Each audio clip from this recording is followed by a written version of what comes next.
अब मैं कार्यक्रम के आयोजक डॉक्टर प्रदीप कुमार सिंघल जी को आमंत्रित करता हूं। वो संस्कृत संज्ञान के राष्ट्रीय अध्यक्ष हैं और सीनियर डॉक्टर रहे हैं अपोलो हॉस्पिटल जो है, इंद्रप्रस्थ अपोलो हॉस्पिटल, और प्रोफेसर रहे हैं all India institute of medical science में। अभी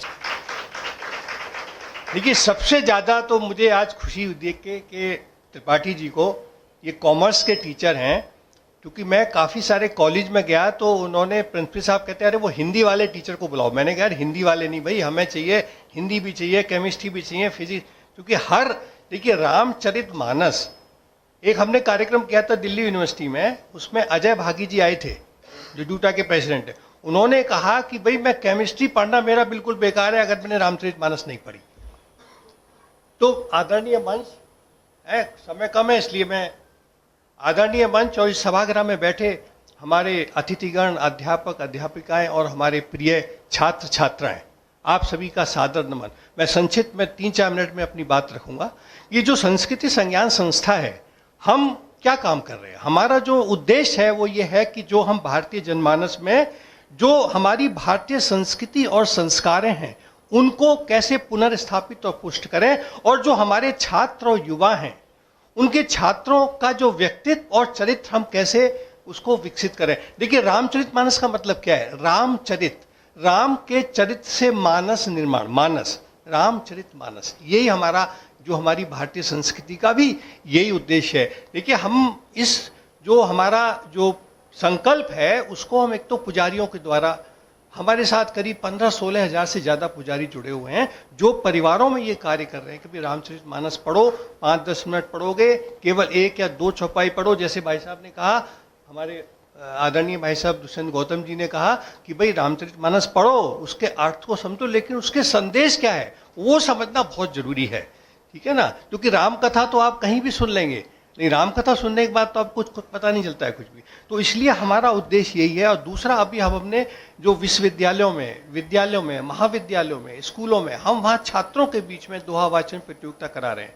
ये आपके यहाँ पे जो 5वीं संगोष्ठी है, इससे पहले हम 4 जगह कर चुके हैं और आगे जो हम करेंगे, देखिए आप तारीख नोट कर लीजिए, उसमें भी आप 11 सितंबर को श्री अरविंदो कॉलेज में है, ठीक है ना? उसके बाद 24 सितंबर को कमला नेहरू विद्यालय में है, उसके बाद 7 अक्टूबर को हंसराज कॉलेज में है, और 17 अक्टूबर को जो इंद्रप्रस्थ वुमेन कॉलेज जो है उसमें है। उसके बाद बच्चों की एग्ज़ाम वगैरह आ जाए, फिर जनवरी से हम लोग शुरू करेंगे।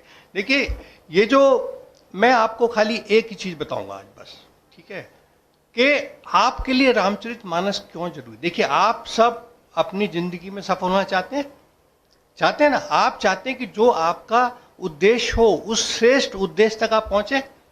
तो एक सूत्र मैं बता रहा हूं रामचरितमानस से, हनुमान जी के चरित्र से आज बता रहा हूं। आप सब जानते हैं, सुग्रीव ने कहा सारे बांदरों से कि भाई माता सीता को ढूंढ के लाओ।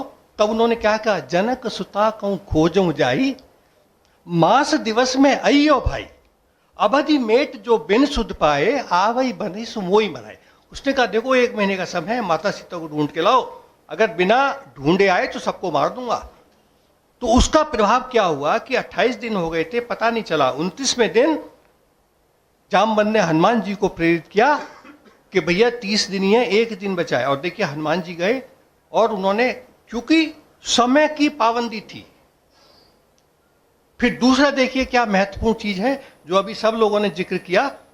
जब वो लंका जा रहे थे तो उनके हृदय में ये था कि मैं कैसे ढूंढूंगा, क्या करूंगा। तो जब वो आगे बढ़ते हैं, जब लंका में घुसते हैं, तो जो लंकनी एक राक्षसनी होती है, वो उनका रास्ता रोकती है। जब वो उसको घूसा मारते हैं, वो जमीन पे गिर जाती है, घायल हो जाती है। तो कहती है कि ब्रह्मा जी ने कहा था कि जब कोई बानर से तुम घायल हो जाओगी तो तुम समझना कि लंका का नाश आ गया, नष्ट हो जाएगी लंका। तब उन्होंने हनुमान जी से कहा, प्रवसी नगर कीजे सब काजा। क्या है आगे, किसी को याद है? हृदय राखी कौशलपुर राजा।